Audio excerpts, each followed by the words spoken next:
And the slides. Okay, so shall I start?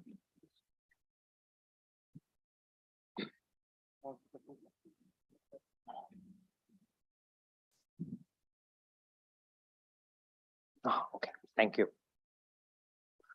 Good evening, everyone. I am so delighted that you're all waiting to listen to me, and I'm told that there's a rocks concert about to start. So I will not stand between you and the rock concert, but I'm very happy you're here. Thank you so much for the organizers from Vista, patiently trying to work with all of you and me. It's a lovely day, rainy, and I thought I'll share some of my views for you. The IMB Vista has been one of my favorite events I do every year. About 5 years ago, I did my first talk, which got a lot of attention, and I get a lot of attention from all of you. But I must tell you a secret, which I've been throwing little nuggets outside with my students, that there's a reason why that talk became so popular. Have you seen that talk? I think it's called 6 Secrets, and it's got some 1.7 million. Please watch more so it becomes 5 million. I get more famous. I hope it translates to money, which hasn't happened yet. We'll get there. So I must say, there's a secret of why that talk became so successful. Of course, many of you are watching it, and I'm very grateful. Thank you.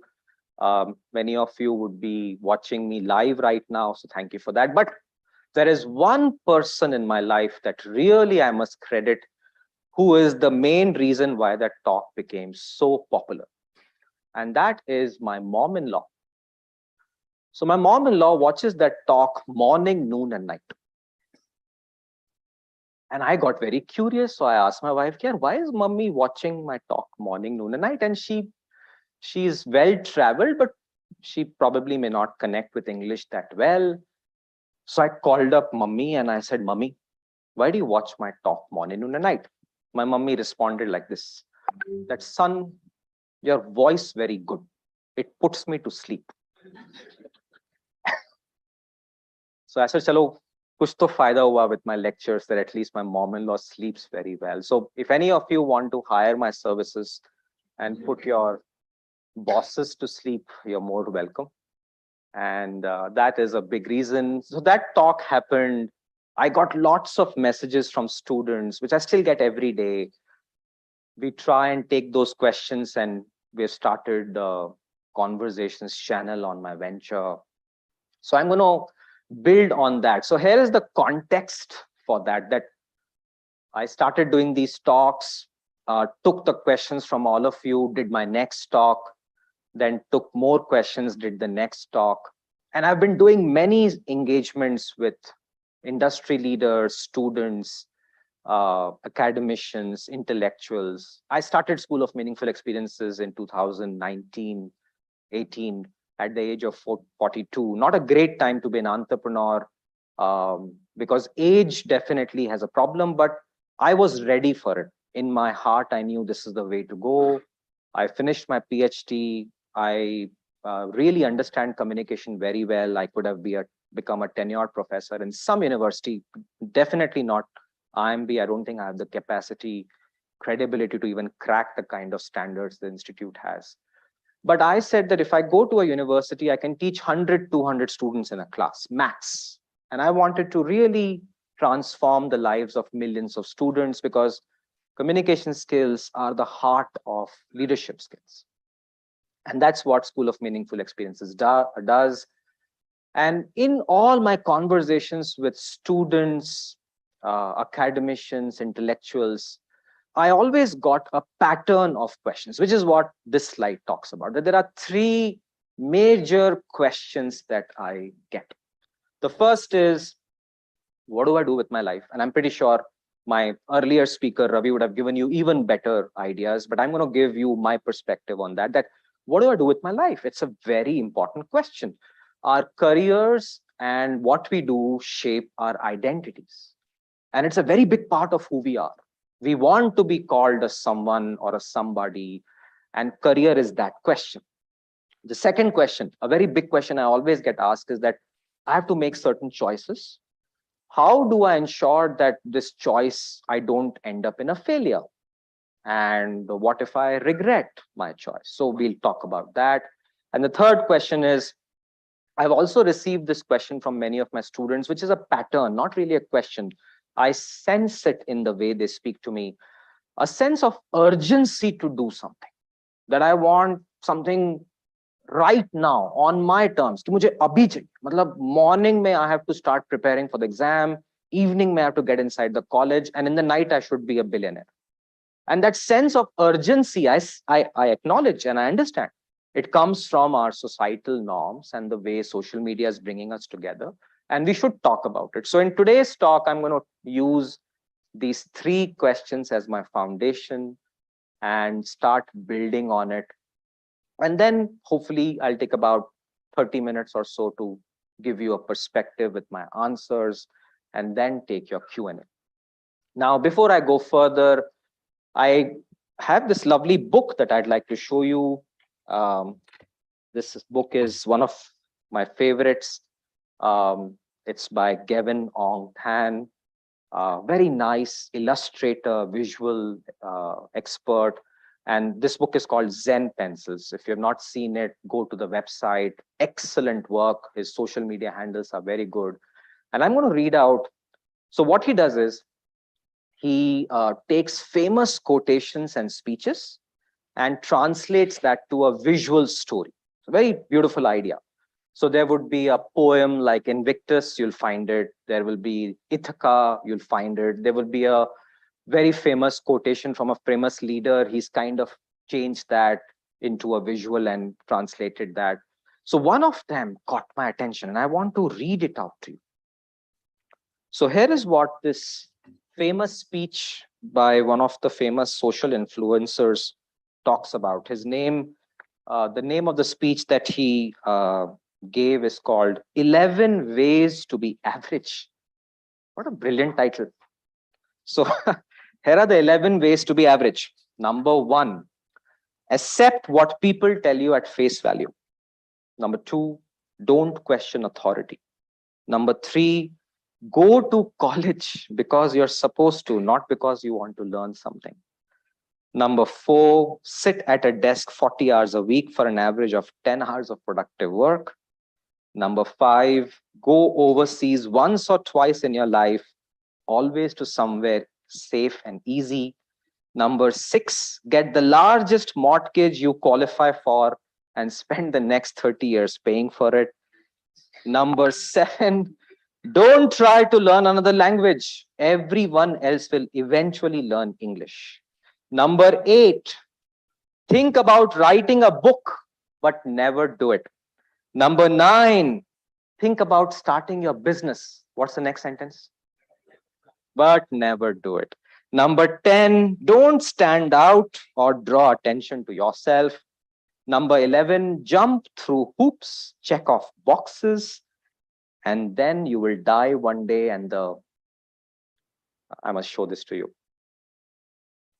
And the stone would say, here lies an unremarkably average man.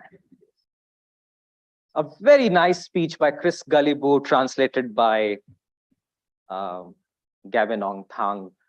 Now, do you want to live an unremarkably average life? Is a personal question. But I have a feeling that most of us would not want this. We want to live a remarkable life. We want to enjoy, we want to leave an impression, we want to make an impact on the world, we want to be successful. And these are the questions that come to us. So I'm going to go deeper into this concept. And what I thought I'll do is, I'm going to take the help of history. And this is a very famous movie. Do you know what movie is this? Back to the Future. How many of you have not seen the movie? Raise your hands. Whoa. Weber, what's that dialogue from my class? Weber did my course. That's what our courses were. Thank you. Please watch. All of you, raise your hands. Watch these movies. There is life outside classrooms. And please watch them. There's lovely messages. Lovely movie, Back to the Future. So there's this professor and his student, they design a car which takes them back to the future. So I'm going to take you on a time travel.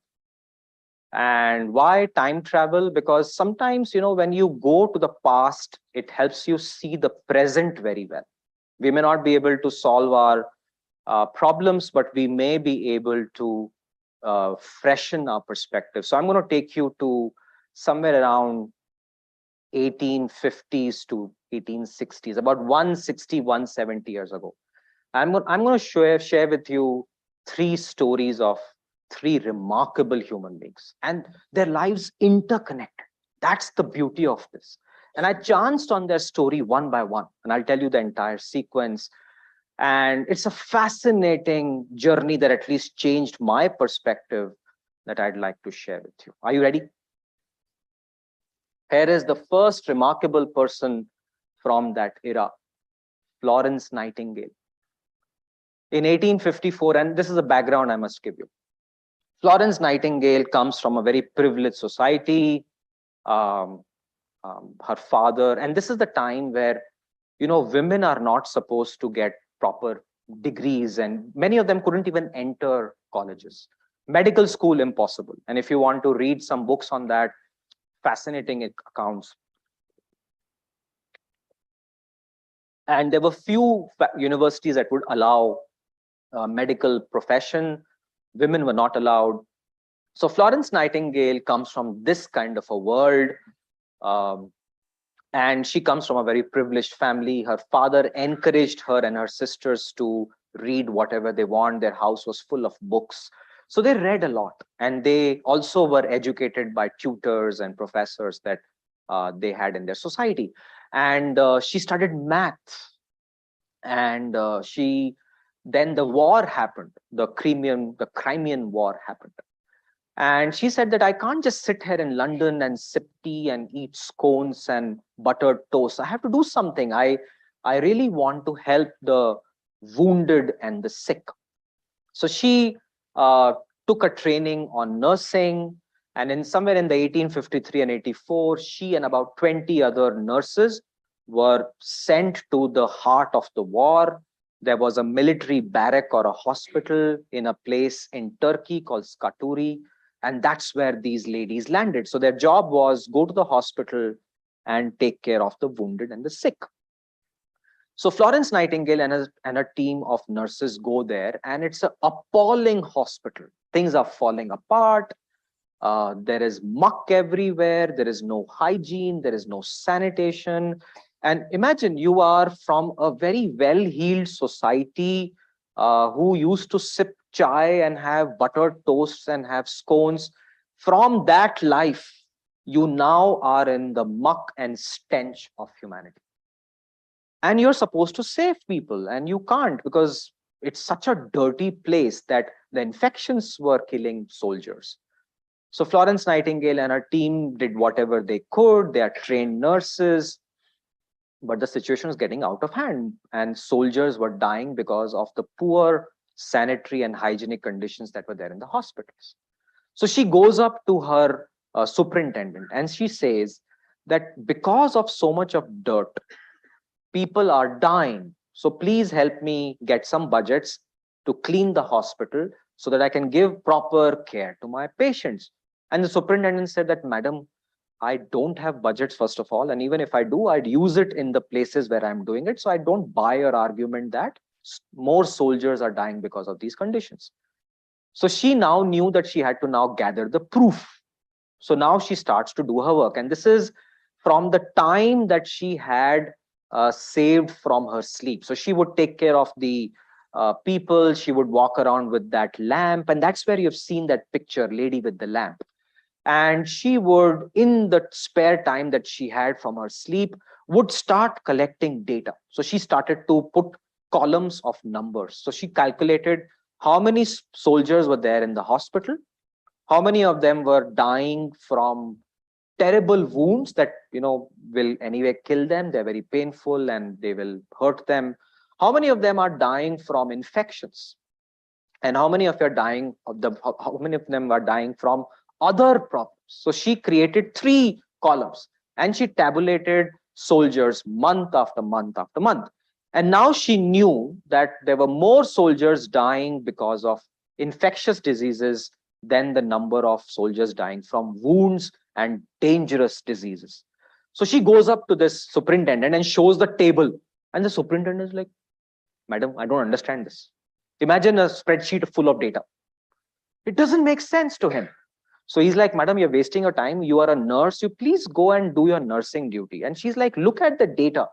I am telling you that more soldiers are dying because of the muck in this hospital as compared to other diseases. I just want you to clean it up. He's like, nothing doing.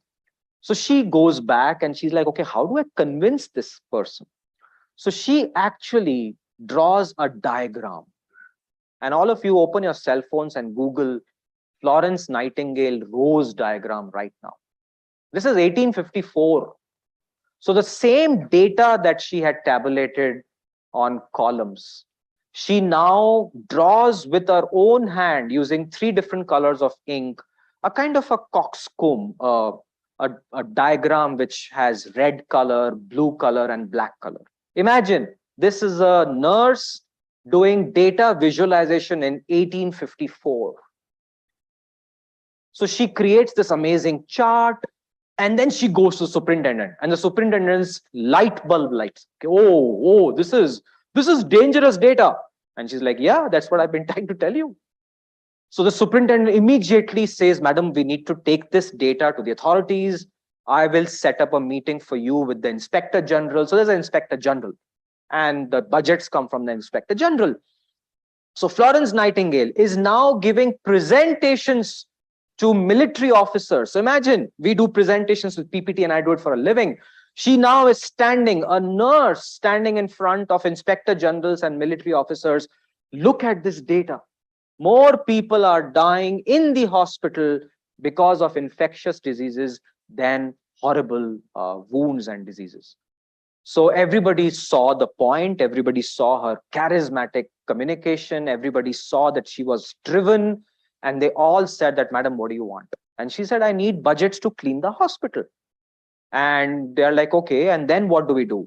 And then she writes down a handbook of what a hospital cleanliness should be. It's like a standard. And then she gives it to people that make sure every hospital of, and this is 1850s, British Raj is known for colonization. So they had many countries where wars were going on. I mean, this machine just constantly was on a warfare all the time. We are in India, we were victims of that. So we had our own issues. So all the places where the British wars were happening, these manuals were sent so that the hospitals could take care of the soldiers. The budgets were given so that they could clean it up. The entire hospital, which was earlier a barrack, a new design was made by Nightingale and her crew that this is how a hospital design should be. So the air should flow. There's an entry and exit. There is a sanitation system that has to be laid out. She did all that, and she had no education in architecture. But it is common sense how hard it could be to figure out these things by observing, discussing, and plotting.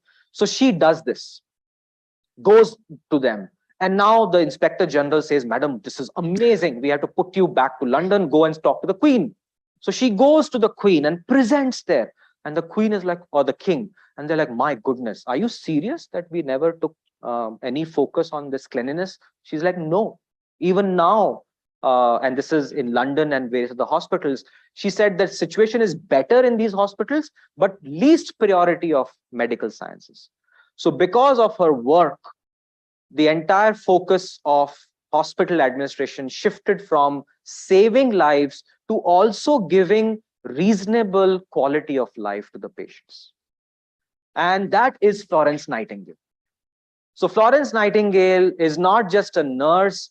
She is probably the world's first statistician and data analytics manager that many of us are doing a course on. And that's why she is such a remarkable person and a story worth talking about. She was not a trained data visualizer. There were no tools. There were no mechanisms. Today, we just kind of say Google search, everything kind of comes in a spreadsheet. And then we stand up, look at row number 1 and all that. And everybody's like, man, kya bol raha hai tu? Matlab, what is this you're talking about, right? So we don't even invest time in Communication. We feel कि spreadsheet दिखा देंगे, everybody will understand because we are from great institutes. Everybody should know this language. But no, she goes all out and solves a big problem because she's so passionate about helping the people in the hospital. And she then becomes this landmark pioneer that we all, even till today, very fondly talk about. That pioneers like that change the way we look at life. And that is one of the first stories I want to share with you, that Florence Nightingale is a remarkable person. She probably is credited not only for the care of hospitals, but also the world's first histogram and a chart that is visual. And that has become the benchmark of many jobs today. So this is my request number one. Let's go to story number two. Now, same era, 1850s to 60s, the same Crimean War. There is another person who's not as privileged as Florence Nightingale, but wants to help as a nurse. Now, there is one more problem. This person is not only from an underprivileged background, she is also a woman of color. In 1850s, being a woman of color is hard. And her name is Mary Seacole. And all of you should research about her. It's also a very political, controversial story because in London in 2016, just about 5 years ago, a statue was inaugurated in her honor, and there's a big fight still going on politically that does she really deserve so much of credit? So anyway, leave the politics aside. This is a true story, one of those stories that we should talk more openly, because it also impacts many of us, right? Many of us don't come from privileged backgrounds. We come from underprivileged backgrounds. We come from various issues that don't let us come up. She is one of them. And Mary Seacole wanted to be a nurse. So she buys a ticket all on her own money. And she was a hustler, entrepreneur. She knew how to make money. She used to kind of buy, sell things. Because, you know, when you are from a background where you don't get jobs so easily and you're from a poor background, you find ways to survive.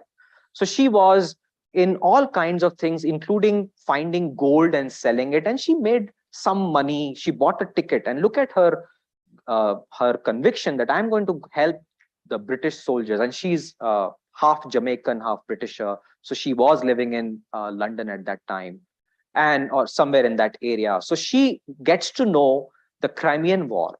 She goes to the army office and says, I want to be a nurse. And they look at her and say, Madam, you're a woman of color, first of all. So not going to happen. So they don't put her in the same boat where Nightingale and 25 other or 20 other ladies are put. So she buys her own ticket on a ship and goes to Turkey.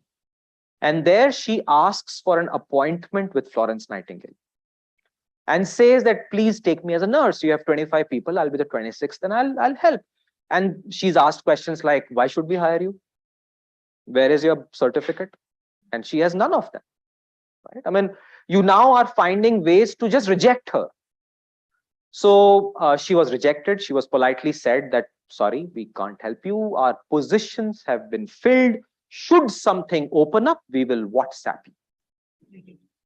So she knew that it's a lost battle. And now she is in an unknown country.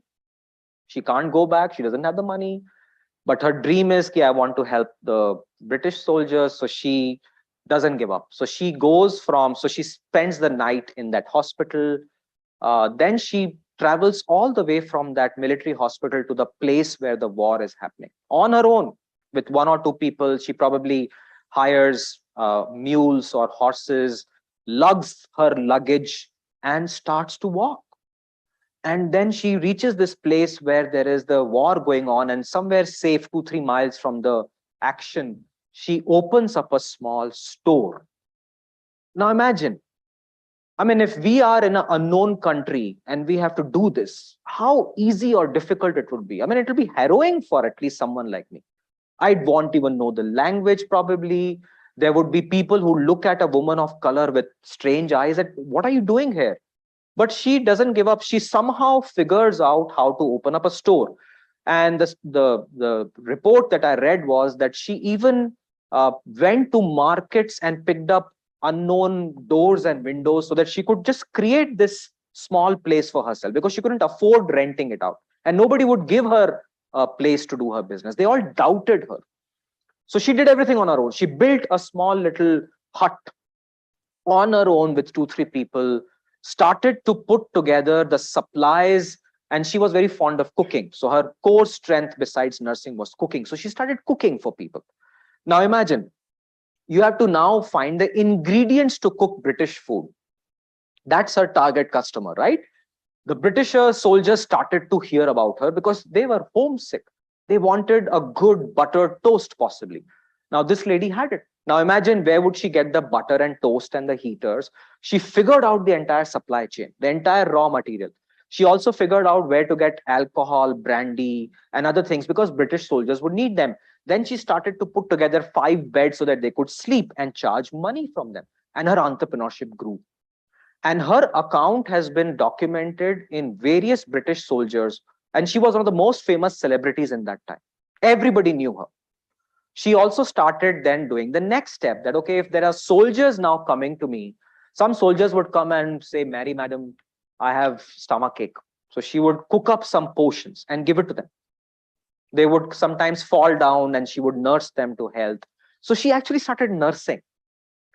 So her dream of becoming a nurse did not fulfill because of her color, but she created her own little space where she could be a nurse, a caretaker, a cook, and an entrepreneur. And her entire work was recognized, and she was given a great recognition in 1990s. And in 2016, she was given a statue. And you can Google all of this, it's all there. And there are various good videos. There is a lot of debate between her and Florence Nightingale. So leave that aside. I think that's nothing but a political debate, more of a racist debate. If you leave that aside, you'll realize that this person deserves a place in history. Why? Because she did everything on her own, from all the challenges that she came forward and did what she had to do. So that's story number 2, remarkable person number 2, Mary Seacole. Last one. This is by far the strangest that I have read. And the reason I got to know about this story is this book. I bought this book for my daughter. It says The Mysterious Life of Dr. Barry. In 1965, sorry, not 1965, 1865, Dr. Barry died. And the person who was preparing her body or his body for a burial realized that something is not right. I mean, this doesn't look like a body of a man. And it was confirmed that this body is definitely not Dr. Barry. It's Dr. Barry is the name, but the body is of a woman. And for 50 years or so, this person lived like a man, was a doctor, and her name is Margaret Bulkley, aka Dr. Barry. One of the most bizarre stories that you can ever read. Now, why is this story connected? Because in the Crimean War, the 3 lives met: Florence Nightingale, Mary Seacole, and this. And Florence Nightingale says, Dr. Barry is the most hardened creature I have ever met. He was arrogant. Now, what happened was that somewhere in the 1910s, there was a girl, Margaret Bulkley, who wanted to be a doctor. Not 1910, 1810. Again, if you're a girl, you can't become a doctor, as simple as that. And she was connected. So there was some patron, some person who knew people, and somehow they kind of arranged for her to get an interview. And they said that, hey, girls are not allowed. So she said, okay, let me think over it. So that night, she decided to become a man, dress up like a man. So all she did was dress up like a man, cut her hair, all the frills of whatever appearance of a girl, changed it to look like a boy, and a short boy, right? Because she was a short, petite girl. So she then started to wear like 3-inch cushions in her shoes to lift her body up. She kind of dressed up in various layers so that all the other doubts somebody may have will go away. And she started to behave like a man, had a grumpy voice and all that stuff.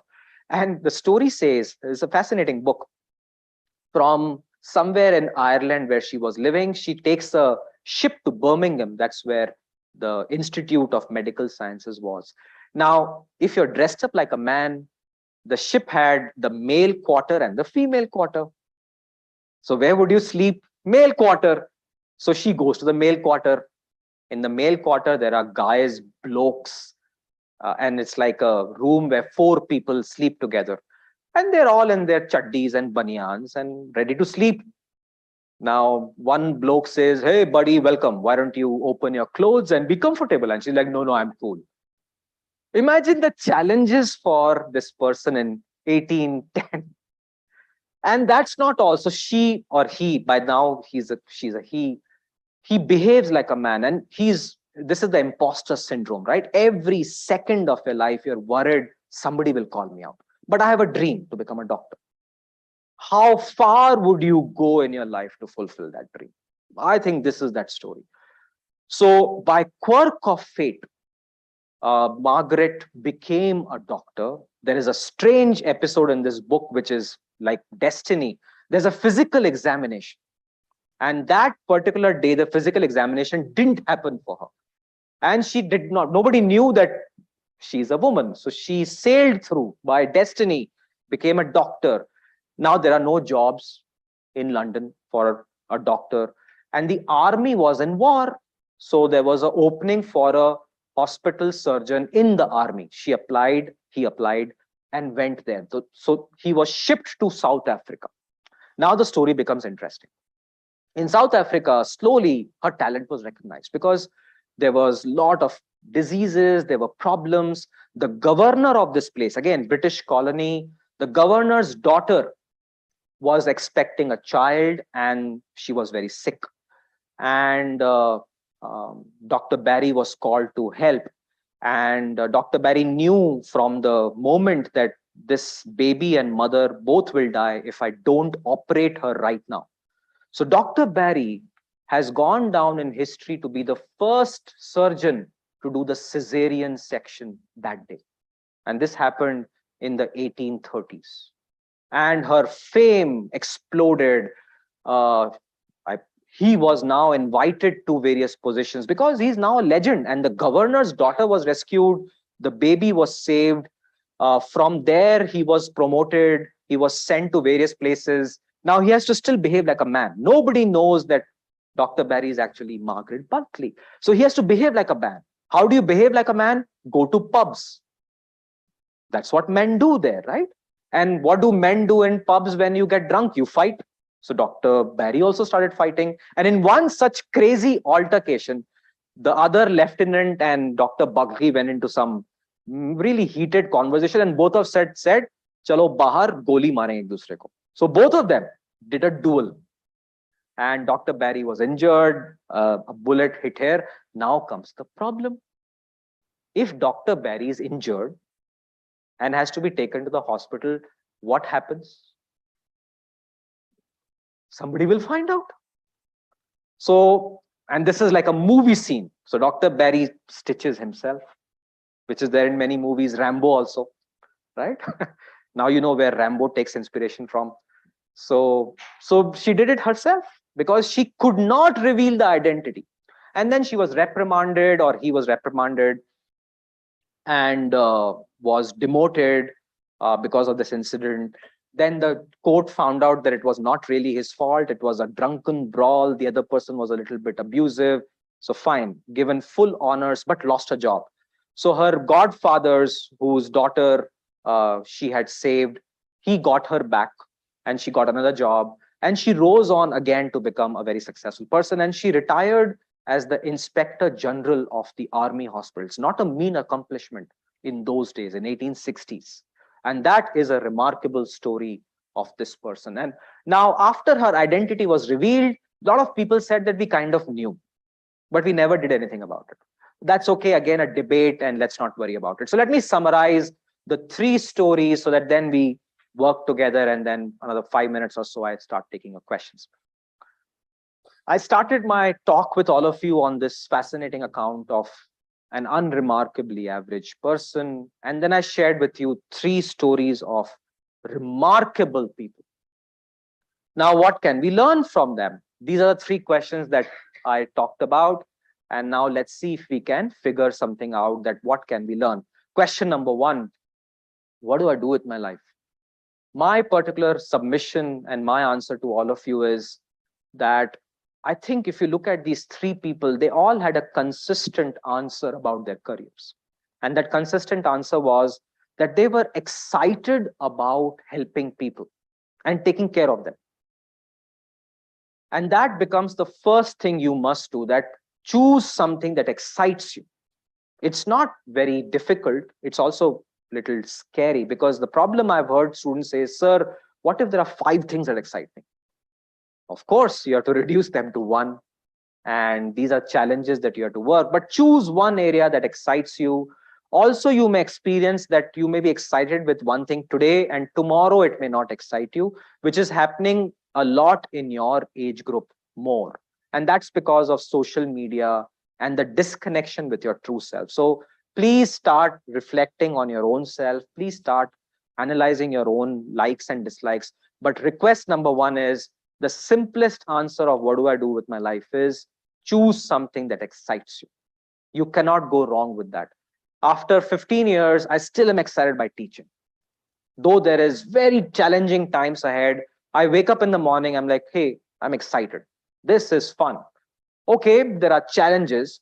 And don't think that people who have found passions and flows are having a great time. The world is as challenging for them as for you. But it's just that when you have figured out what excites you, you're able to deal with these challenges differently. They don't bother you after that. Challenges are still there. I still need to make money. They all had to make money. They all had to survive. But because they were on the path that excited them, the other things were a don't care. And I think that's the secret of good careers. That I think what you're experiencing is, 1, you're choosing things that never excite you.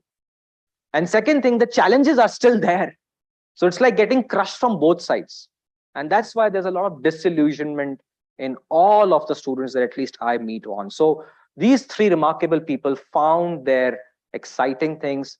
Find your own exciting. It could be something as simple as, I'm excited to read. So start with that and then see if you can make that into something that can be a career, which is fairly easy to start thinking about. Next one. What if I fail? And what if I make a wrong choice? My honest answer is that failure is inevitable. If you look at these 3 stories, Nightingale was rejected and failed multiple times before people started listening to her. Mary Seacole, so many rejections. And Dr. Barry, so many rejections. So you cannot have a career which is fail-proof, impossible. So you must develop an appetite to fail, which is as easy as developing an appetite for math, science, statistics, marketing, whatever. It's a science. You just have to go through it. Now, I must tell you that failure is a very disgusting emotion. That's why we don't like it. It leaves a scar in our mind. I understand that. I acknowledge it. But there is no miracle to avoid it. You have to go through it. It's like a thali and Karela on the thali. So you have to eat the Karela first. And it's tough. It's disgusting. I mean, pardon me, but Karela is something I can't eat even till now. But if it's right in front of me, I have to learn to enjoy it. And that's what I think these 3 people say, that you cannot have a career which is foolproof. One more interesting thing. Have you heard people saying that I live my life with no regrets? They're liars. Don't trust them. There's not a single person in the world who has no regrets. We all have regrets. I think what they are trying to say is that, hey, we have learned to deal with it. That's the message, that we have accepted it. I may have gotten a better city. I may have gotten a better job. I may have gotten better college. I may have gotten a better family. All that is some regret. I should have not done this today. I should have eaten something different. Regrets everywhere. So please don't trust people who say, live your life with no regrets. It doesn't happen. We all are human beings. A very foundational emotion is guilt and regret and shame. And if this person is saying that I don't experiencing it, You're not a human. So please discount such Instagram motivational speakers, and please discount such memes. And I have completely now discounted them. I think the right sentence is, hey, we all experience regrets. I think we've learned how to accept it. I think that's what is very, very important. So if you look at these three people, they all had their regrets. We don't know. And we all have to probably fail and get a little bit used to it. And the third question, how do I get success on my terms? And right now, the answer is one word called sacrifice. I think this is something I request all of you to consider, that if you really want a great career, great success, you must be willing to let go of something. Without that, I don't think it'll work. I've not seen it also. And if you look at all the three stories I talked about, let's go back to Florence Nightingale's story. What sacrifice did she make? That she could have been in London having a lovely life, but no, she decided to go to the muck of a war and work. How many of us would do that? Number two, Mary Seacole. She was making money. She could have lived a reasonably good life, but comes all the way to a war zone alone, a woman. Imagine the safety hazards that she would have gone through. But she said, no, I will figure out a way. I'll sacrifice my comfort zone and I'll do this because I really want to do it. I have no other way. And look at the third one, Dr. Barry.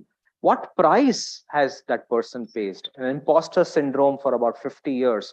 How many of us would do that? The answer is that those of us who do sacrifice will get a little bit more better career as we go along. And the last is be patient. This will take many, many years. Today we see, because of social media, a lot of stories that there are people buying cars, funded billions of dollars, unicorns. They're all stories. So stories are stories.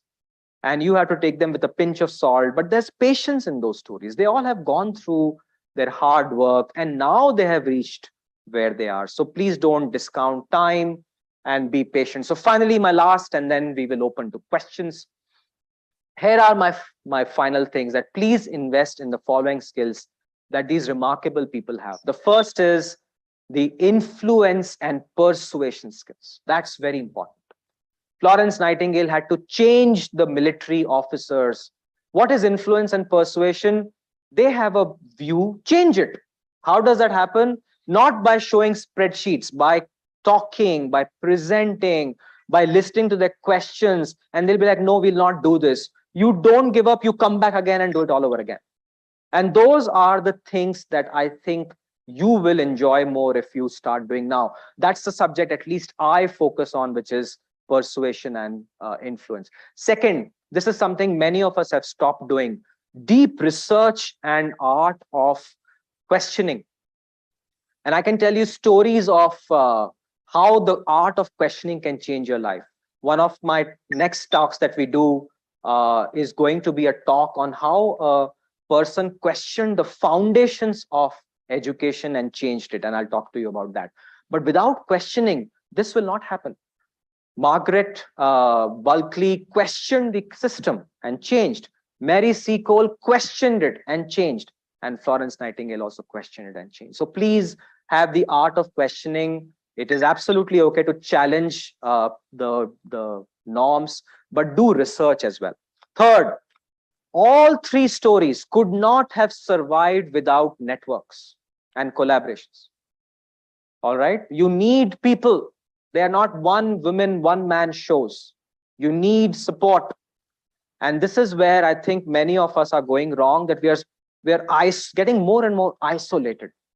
And the more and more isolated we become, the more dangerous it is for your career. So please network, please collaborate. You need them. At one point of time, Dr. Barry's career was written off, but because they had good networks, they helped her. Same with Mary Seacole and Florence Nightingale.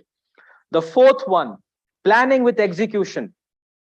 Many of us are spending a lot of time in analyzing, paralyzing. We think.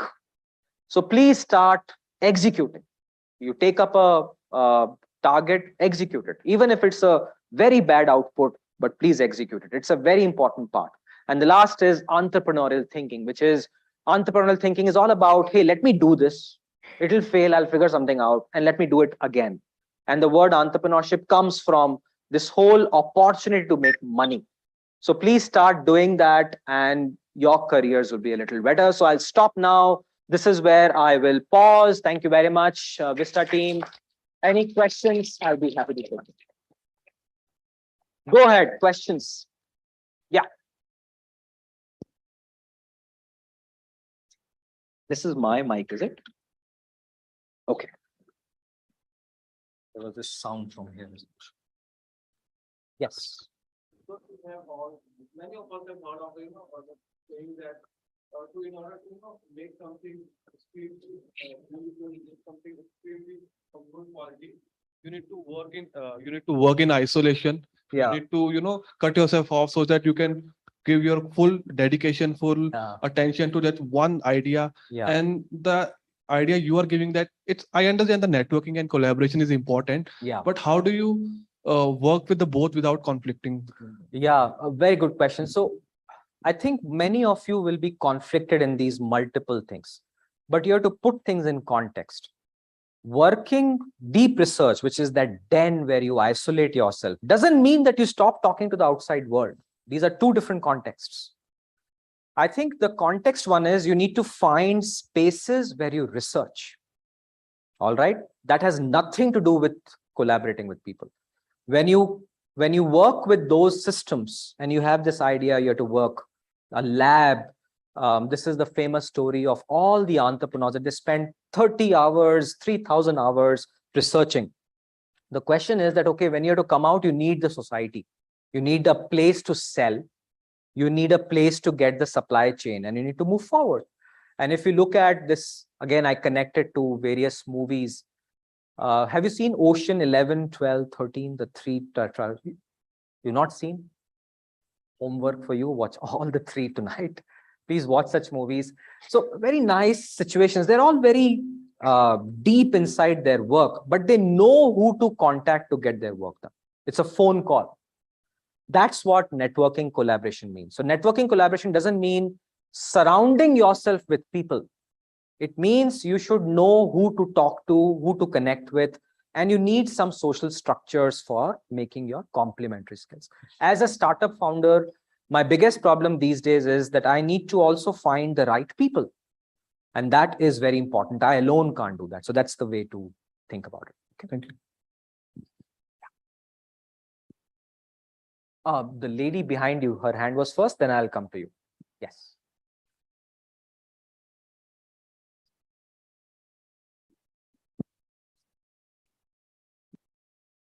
Good evening, sir.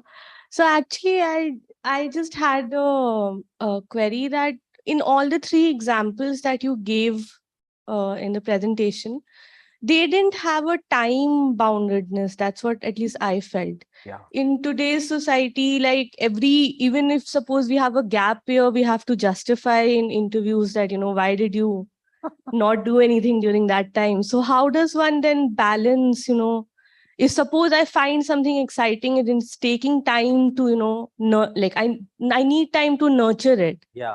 So how do we balance that?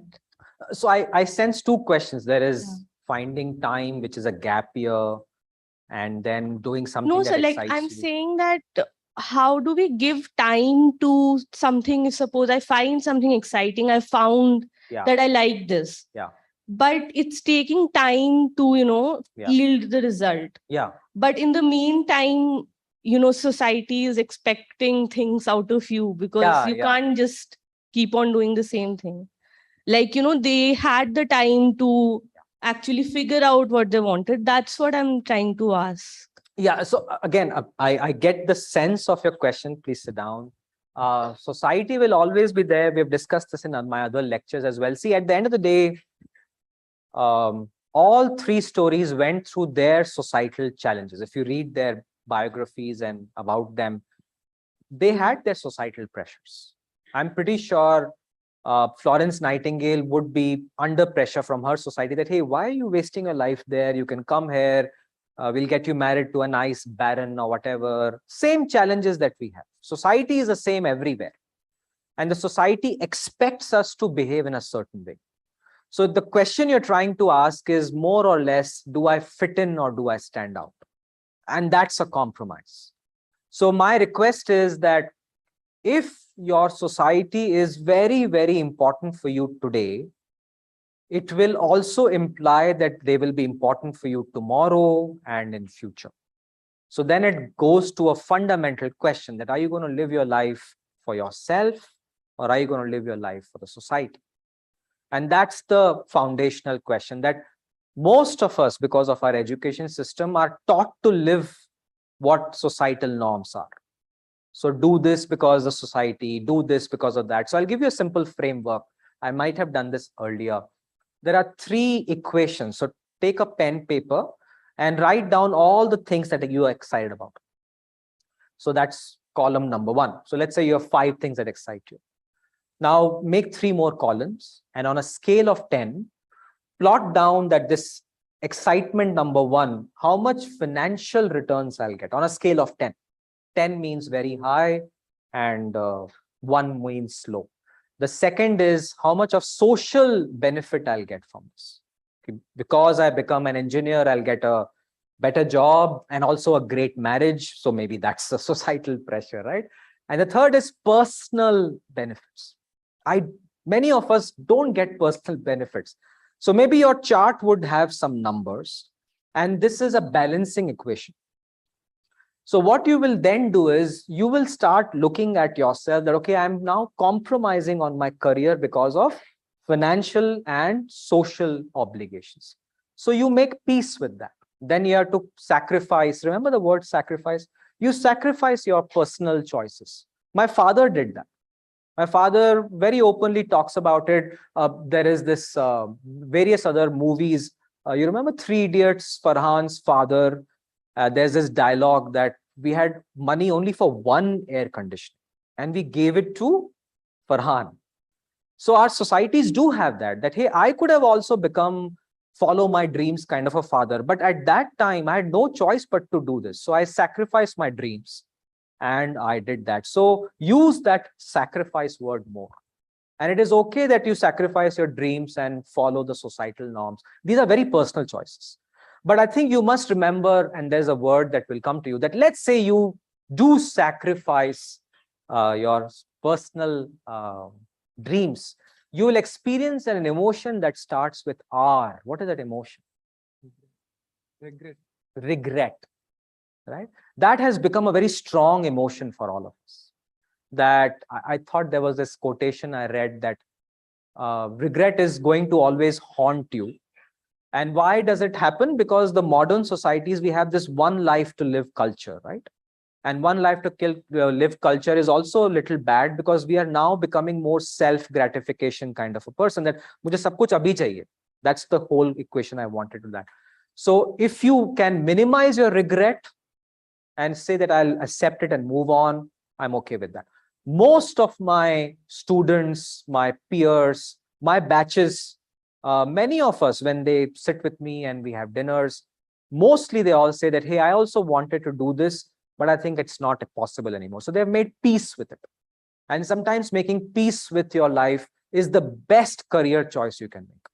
But I have a feeling that none of you would do that. Can you tell me why none of you would want to make peace with your career choices? Why is it such an important thing? Sorry? Fast life. Wow, what is fast life? Yeah. So again, yes.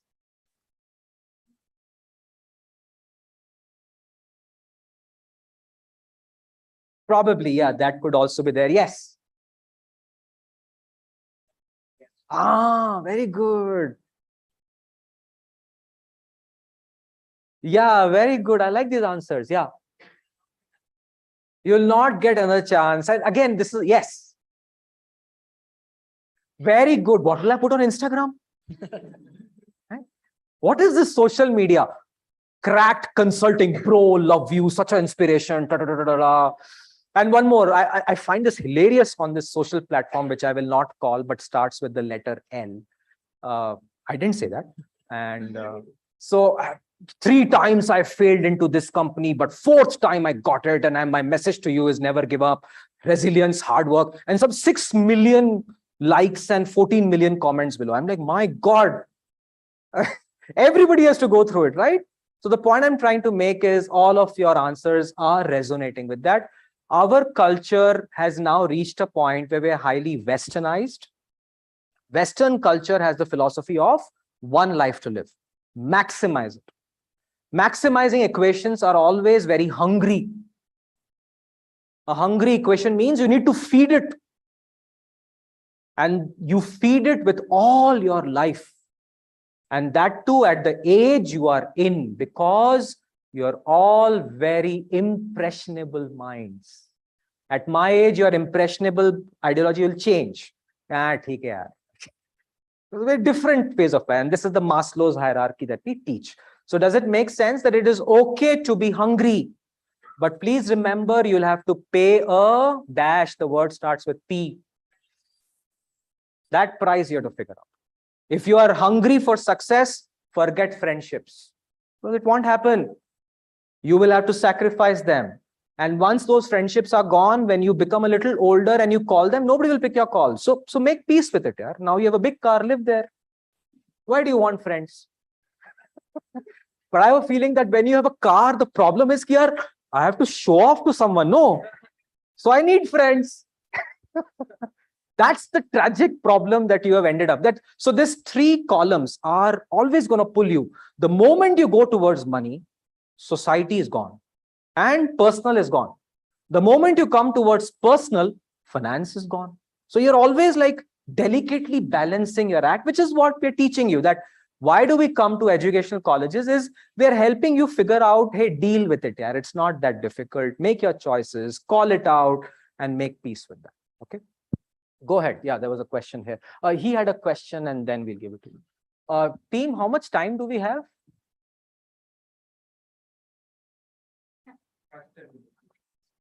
Hello, sir. Good evening.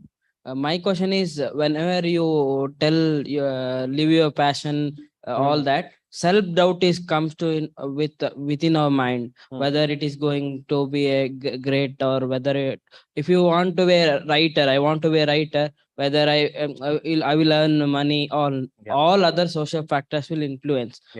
How we as youngsters should deal with that? Yeah. Good question. See, in my second talk of Vista, which was after the first popular one, I talked about 2 concepts which relate to your question.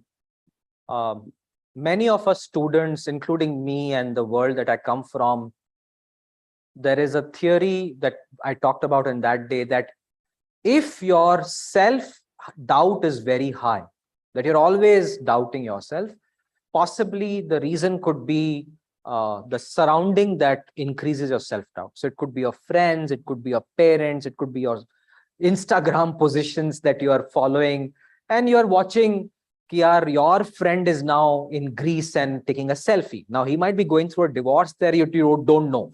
But you see a Greek island and you're like, "Arey, main bhi kar sakta tha," right? And you are like, "Arey, main bhi kar leta," right? So the self-doubt comes from comparison. And I talked about it. So learn to stop comparing. It is not it's not impossible, it is difficult. So it is just train your mind that I will do what I have to do and I'll stop comparing. And second thing is keep doing your work and get the right community of people who appreciate your work. So that's called the tribe. They will help you increase your self-doubt. So if you, let's say, want to be a writer, don't sit with your existing friends who are doing your whatever course you're doing, because that will increase your self-doubt. Now you find a group of writers, because that will nurture they will all talk about that, how they deal with self-doubt, how they write better. So you create a community, and that's called a tribe.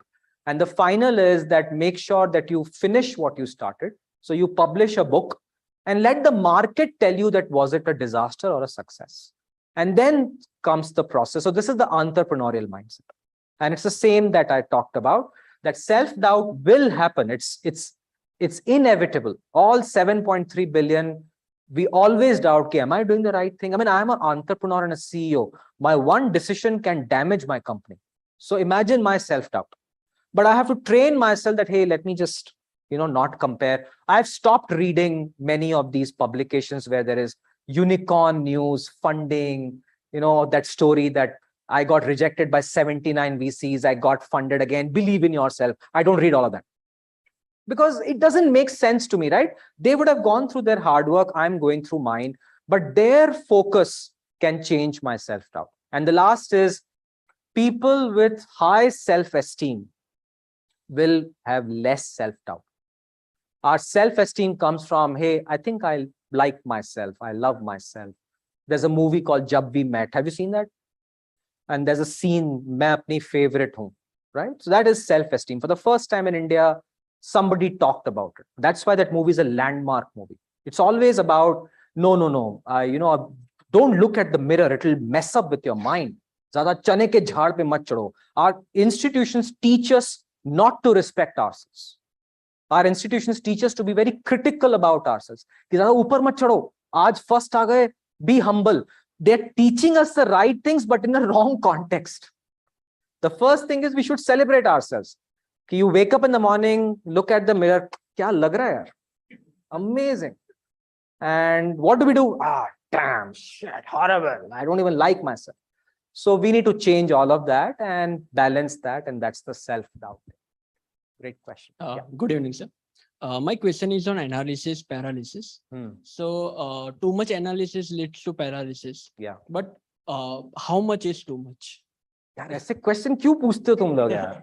Because we need to analyze before taking any decision. But how much is too much? Okay. On Rakesh Godhwani scale of analysis, don't go beyond 8 out of 10. I don't know the answer. I'm just messing up with you. You have an answer for him? On analysis paralysis. No, we'll finish that. And see, I don't have an answer for you, but I request you to change analysis paralysis to another word, which is very important. It's called act. That you think of a plan, but act on it. The problem is you are always, and this is a classic student problem, you all get together for beer or coffee. Kuch karna hai life mein.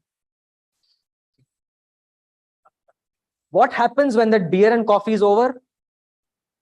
Kuch nahi karna hai. Let's go back and sleep.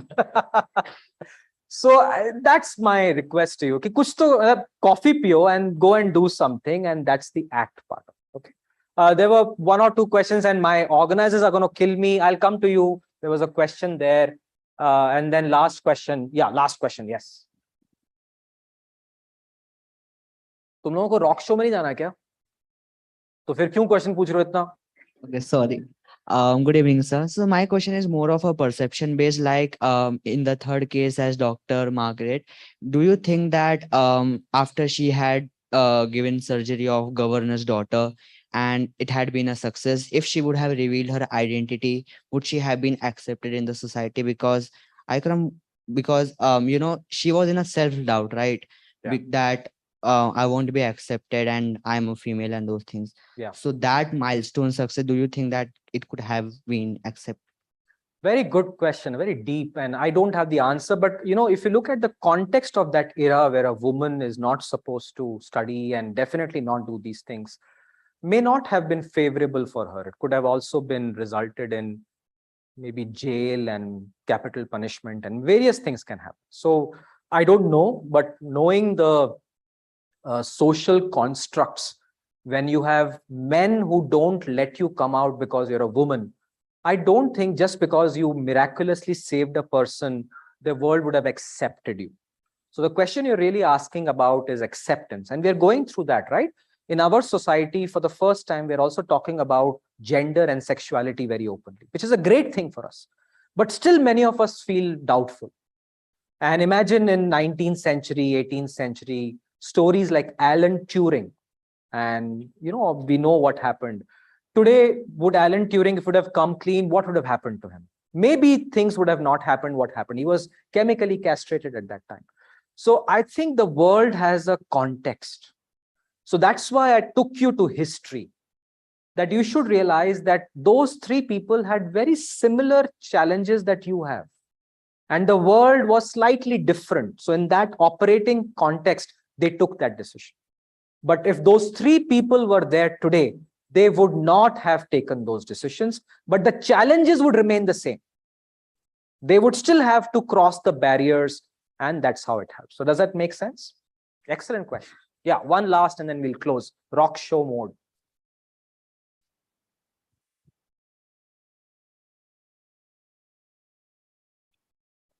Hello, sir. So basically, I have a question: ki what are the pros and cons of starting entrepreneurship in the 40s, and how the tax? I don't see any pros right now. No, like so in on LinkedIn we generally see like IIT, IIM tax help us a lot. So you are having a tag of I am professor. How it helps you as well while hiring or anything? See, I must confess that because I came here and I've done a program called PGSM. So for the record, I never wrote CAT. I don't have the brains of writing that awesome exam. I got lucky. I'm very grateful. I studied here and I still have friendships with my professors. So this institute has really given me a lot. And I do enjoy the benefit. You know, that 1.7 million that all of us, I don't think it would have happened if I would have been speaking on a platform which is not an IIM platform. So with gratitude, I take it. Our country is over obsessed on the names of the institution. I can't change it. So it does have a rub-off effect, but it doesn't guarantee anything. And I'll take 2 more minutes. It's like a have you seen Spider-Man, Batman? Yeah. Spider-Man, Batman are fascinating concepts. And I'll tell you this some other time. If I give you a suit, will you jump from buildings? No, right? That is the IIM IIT tag. It's a suit. It makes you feel good. Just by having that suit, nothing is guaranteed here.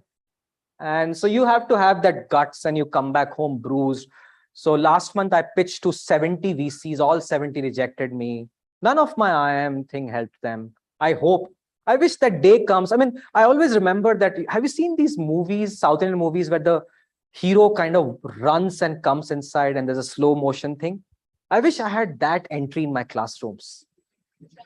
And I wish there was a VC group and I enter like that and I am prop. And they're like, le yaar, le.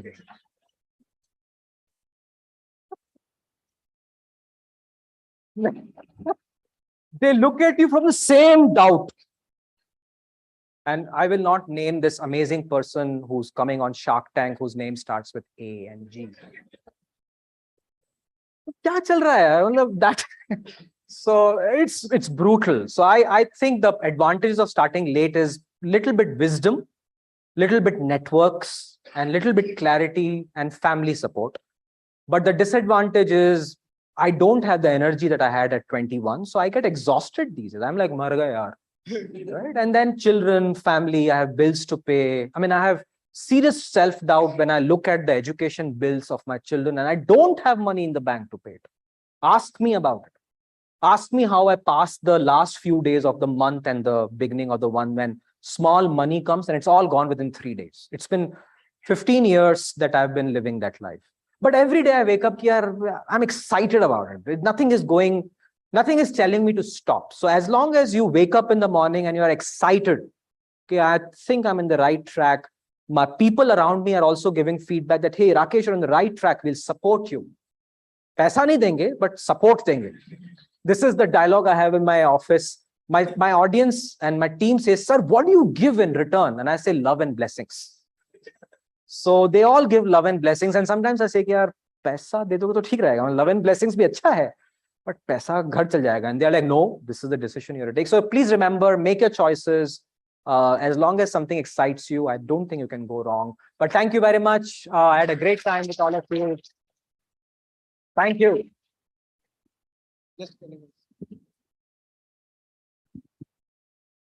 On behalf of Vista, we would like to thank Professor Rakesh Godhwani for his thought-provoking session.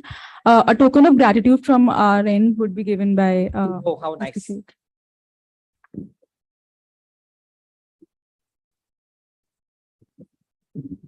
Okay. Thank you so much, sir. Oh, nice. For everyone, you can please proceed to OAT. You can please proceed to OAT. The Stebin Benz rock concert has started.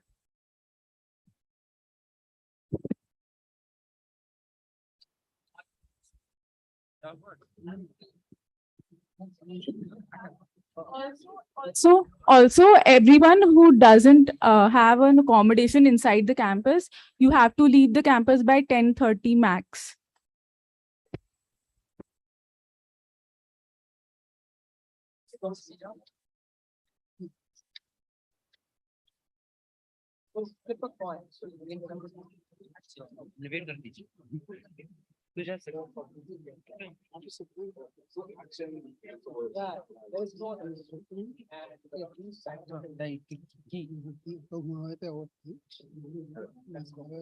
Listen to my podcast. Yeah.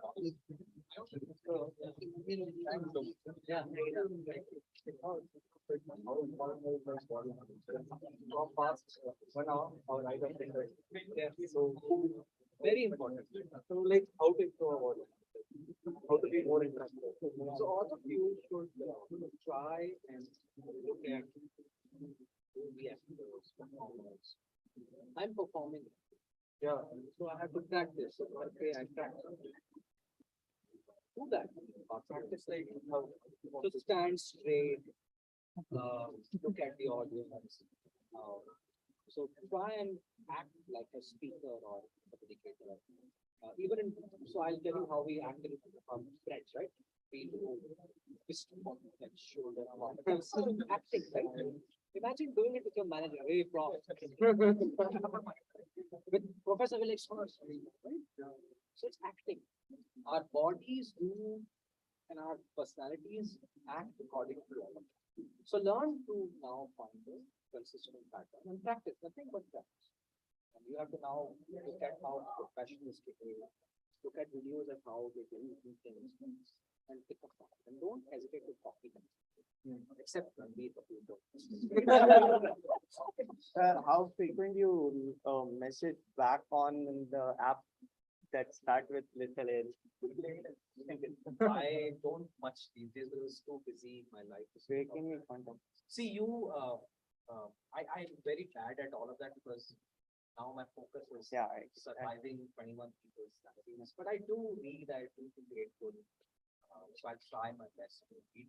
I've reduced a lot of social media. Earlier I was very active. Yeah, on that's on like YouTube. Nowadays I'm like mostly on my work. By the end of the day, I'm exhausted. But do keep sending messages. I will try my best. Sure. Thank you, everyone. Take care. Thank you so much, Bye-bye. sir. We made it for like 2 years. I wish I saw your video. I just wanted to make this moment. Yeah, of course. I love that. And do tag it and hashtag change. All of that. Yeah, absolutely. Sir, can I hold you? Please. Thank you. So, have a selfie. Yeah, we have a selfie. Yes. Come everyone. Yeah, come. Selfie.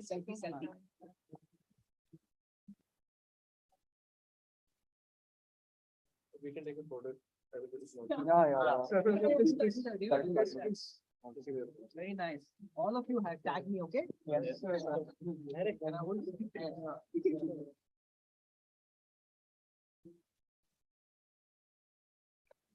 Thank you, sir.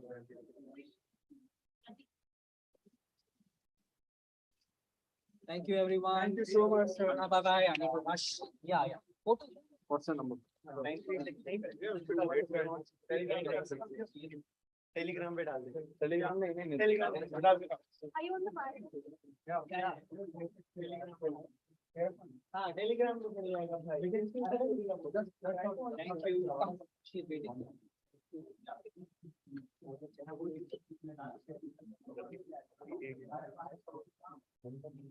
Thank you.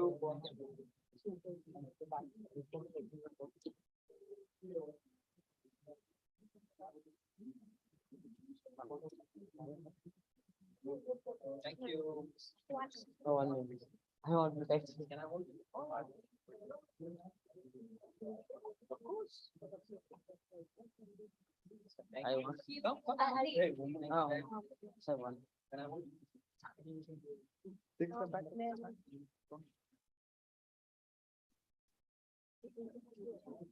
Thank you. I want.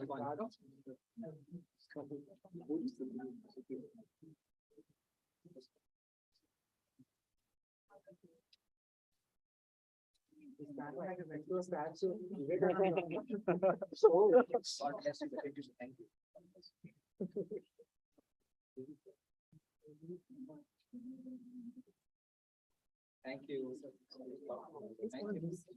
Don't touch me. Not that. So you are for us. Thank you very much. Your story was here for you on. Yeah, thank you very much.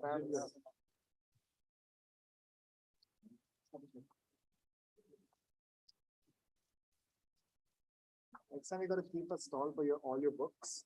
They'll buy it and they'll get it in your book. Yeah. Oh God.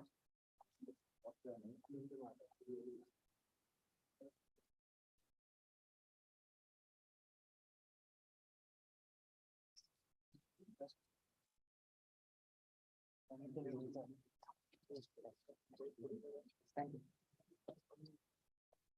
You gotta smile bigger. Come on, there's that smile. Give that reception smile. Thank you.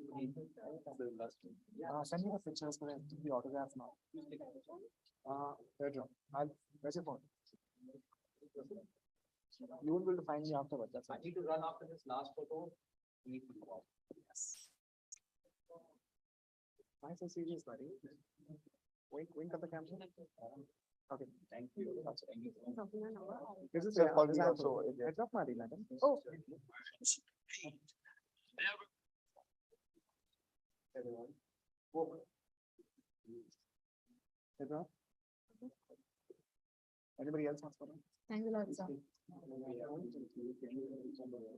Oh, you have to send me a message or something. Like to be. I don't have much time.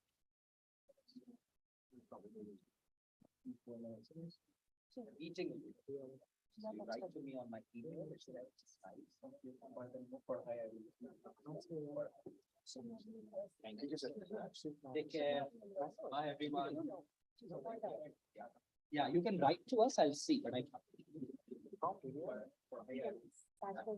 Okay. Bye, everyone. Thanks for that. Hey, anytime, yeah. You can write my mail.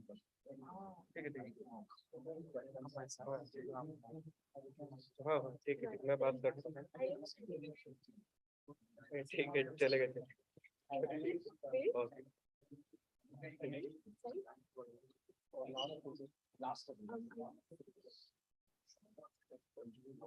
You got a patent. He's looking to raise funds. Awesome. The Renaissance. Very good. Best question. Sir, we have dinner.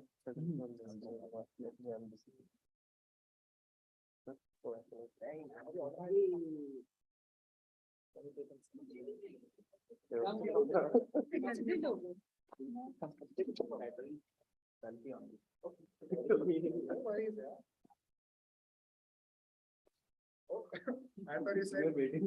Go. You gotta smile. Look memorable. Gotcha. Thank you. That is material. But the phone had helps. Single dico. Come.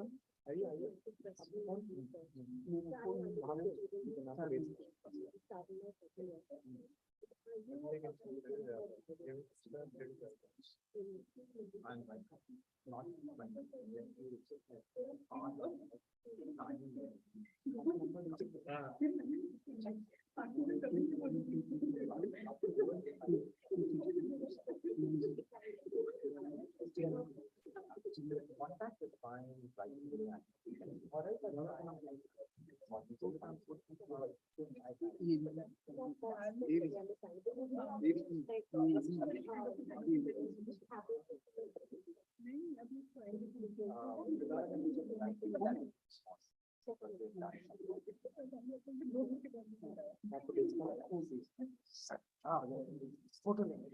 Yes.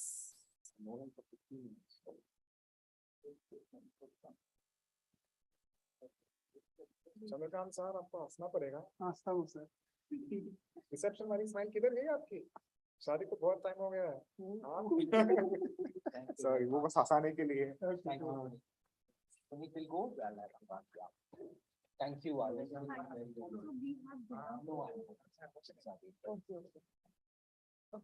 you guys go. I'll walk to the outside.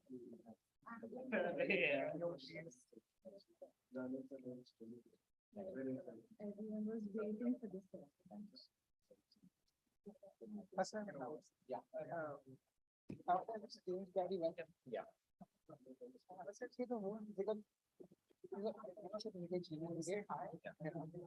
Contact